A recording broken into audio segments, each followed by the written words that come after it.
The Wedding, bab 29, penulis Neng Neng. Masa kini. Pagi ini terdengar dentingan dari suara alat masak yang tengah beradu. Seorang wanita cantik tengah memainkan peralatan tersebut dengan lihai. Sesekali terlihat dia tengah mengoreksi rasa, menganggukkan kepalanya sebentar lalu melanjutkan adukannya. Bu, biar bibi saja yang lanjutkan. Seorang wanita paruh baya merasa tidak enak hati. Sedari tadi daerah kekuasaannya telah disabotase oleh sang majikan, membuatnya tidak berdaya. Wanita itu hanya mampu meringis tidak enak. Sudah, Bi, aku saja yang lanjutkan. Bibi sebaiknya kerjakan saja pekerjaan yang lain. Wanita itu malah terus melanjutkan kegiatannya. Bibi hanya mampu mengangguk mengerti. Wanita itu sempat menggaruk kepalanya yang tidak gatal. Sedari bangun tidur, sang majikan sudah mengambil alih pekerjaan. Dan kini malah dia yang disuruh menyingkir. Hatinya tiba-tiba merasa cemas. Apakah selama ini pekerjaannya kurang baik? Atau makanannya tidak enak? Aduh, Bibi jadi bingung sendiri. Sembari melangkah menjauhi Renata sang majikan, Bibi terus berdoa agar masa kerjanya tetap diperpanjang. Selamat pagi, Mama. Lama berkutat di dapur, tiba-tiba terdengar suara imut dari gadis kecil yang selama ini selalu memenuhi gendang telinganya. Renata memutar tubuh, mengecilkan api di kompor, dan menyambut kedatangan sang anak yang terlihat jelas baru bangun tidur. Selamat pagi, sayang. Renata berjongkok, menciumi pipi gembul sang bocah. Bau acem. Renata tersenyum tipis, lalu mengendus leher sang putri, hingga membuat Yasmin terkekeh geli, lalu mulai tertawa dibuatnya. Mama, geli.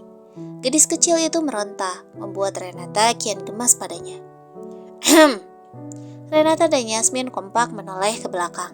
Yasmin dengan heboh segera meronta ingin dilepaskan dari pelukan Renata, dan segera berburu pada sang papa, yang kini tengah tersenyum menatapnya. Papa, gendong, manjanya dengan merentangkan kedua tangannya. Beratnya si gendut. Fauzan mengusel di perut Yasmin, membuat balita itu kembali terkikik geli. Renata hanya memperhatikan tingkah keduanya. Terlihat suami dan anaknya seperti sangat bahagia jika mereka bersama. Aku pergi dulu. Renata menghentikan gerakan tangannya yang tengah menatap piring di meja. Wanita itu merasa kaget juga bingung atas sikap Fauzan yang tidak biasa. Fauzan setiap paginya akan menghabiskan makanannya untuk sarapan bersama. Fauzan akan sangat bahagia meluangkan waktunya tersebut. Terlebih jika Fauzan tahu yang memasak adalah Renata. Maka bisa dipastikan telinga Renata akan penuh dengan pujian dari sang suami. Namun kini, mengapa Fauzan berbeda?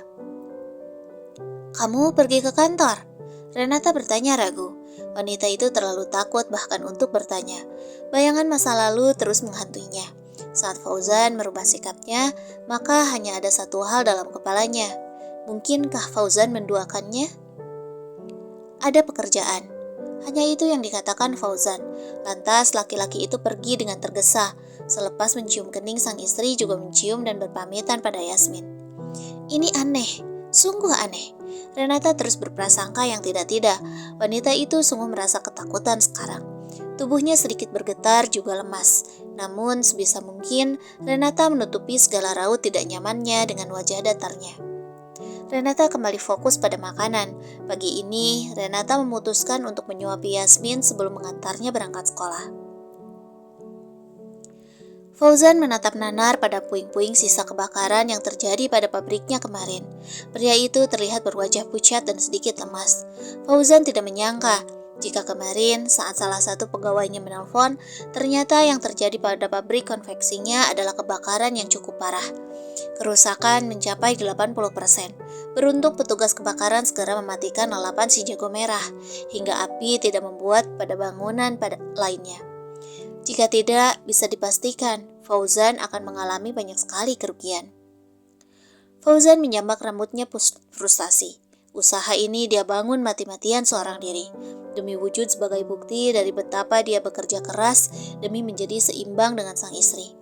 Namun untuk menjadi sejajar dengan seorang Renata yang sudah kaya raya sejak lahir, tentu bukan hal mudah. Bahkan sampai saat ini, kekayaan Fauzan masih belum ada seperempat kekayaan Renata.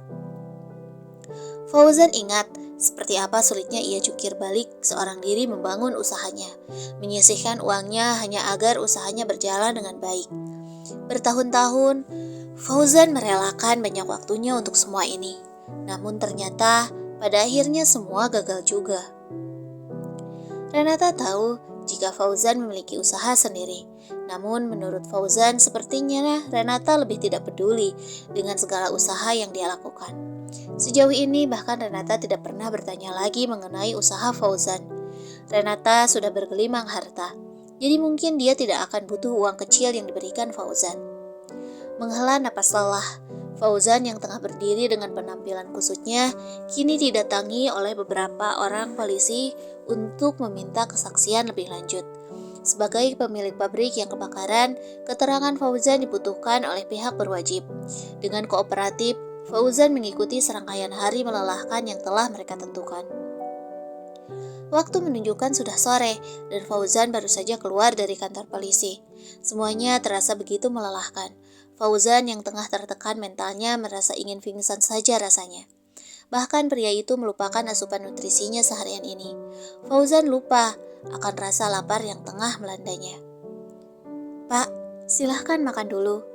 Via, seorang karyawan Fauzan mendekati dengan beberapa bungkusan makanan yang ditentengnya. "Saya tidak lapar." Fauzan kembali berkeliling di antara barang-barang yang sudah tinggal separuh lagi. Kini tubuh Fauzan sudah terdapat banyak sekali noda hitam bekas dari bakaran api. "Tapi Bapak belum makan sedari Bapak datang tadi. Sekarang sudah sore. Bapak harusnya makan dulu." Sekali lagi Via memaksa, membuat Fauzan mengangguk lesu, lalu memilih tempat yang layak untuk sekedar makan. "Bagaimana dengan pekerja yang lain?" Saya lupa bertanya. "Apa di antara mereka ada yang terluka parah?" Terlalu meratapi jumlah kerugian yang dialami, Fauzan sampai lupa dengan karyawan yang katanya sempat banyak yang terluka.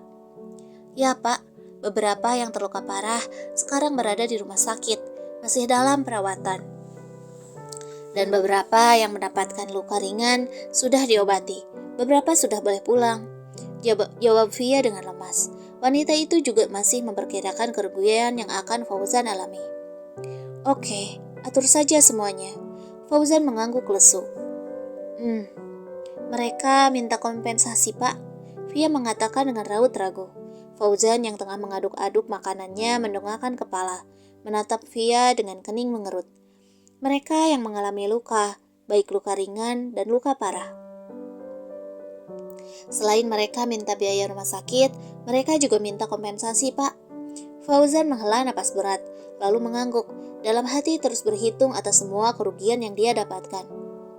Berikan saja apa yang mereka mau. Akhirnya Fauzan tidak bisa berbuat banyak. Tapi mereka meminta dengan nominal yang cukup tinggi. Via kembali menundukkan kepalanya ragu. "Berapa orang yang terluka?" "Lebih dari 50 orang, Pak. Rata-rata dari mereka mendapatkan luka bakar." Fauzan mengangguk mengerti. "Berapa yang mereka minta?" 50 juta untuk satu orangnya, Pak." "Apa?" Fauzan terkesiap tidak percaya. "Mereka bilang, jika Bapak tidak memberikan apa yang mereka minta, maka Bapak akan mereka tuntut. Sejauh ini saya belum bicara lagi dengan mereka, Pak." Via menggelengkan kepalanya merasa kesal juga. "Ini adalah kecelakaan. Saya tidak pernah memprediksikan semua akan terjadi seperti ini. Lantas, mengapa mereka harus meminta sebanyak itu? Oke, jika yang terluka hanya satu orang. Tapi ini 50 orang. Atau lebih." Fauzan jadi tidak selera lagi untuk makan. Pria itu menelan ludahnya yang terasa hambar. "Saya sudah bicara pelan-pelan dengan mereka, Pak. Namun sampai saat ini masih belum menemukan titik terang. Saya pikir saya akan menyampaikan ini setelah keadaan lebih kondusif. Namun ternyata pihak keluarga justru malah gencar meminta pada saya." Via menunduk. Sepertinya dia menyesali sikapnya kali ini. Namun Via juga tidak berdaya.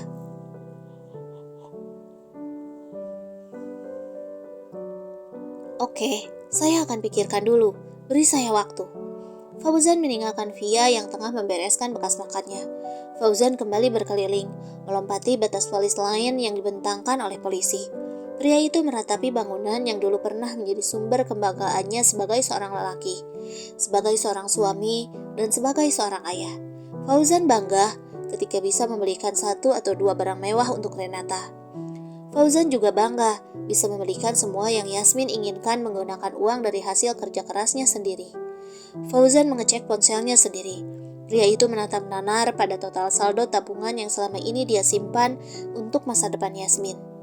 Menelan ludahnya kelat, Fauzan meringis kalau dia menyadari jika bahkan tabungan masa depan Yasmin pun tidak akan sanggup membayar semua kerugian yang dialaminya.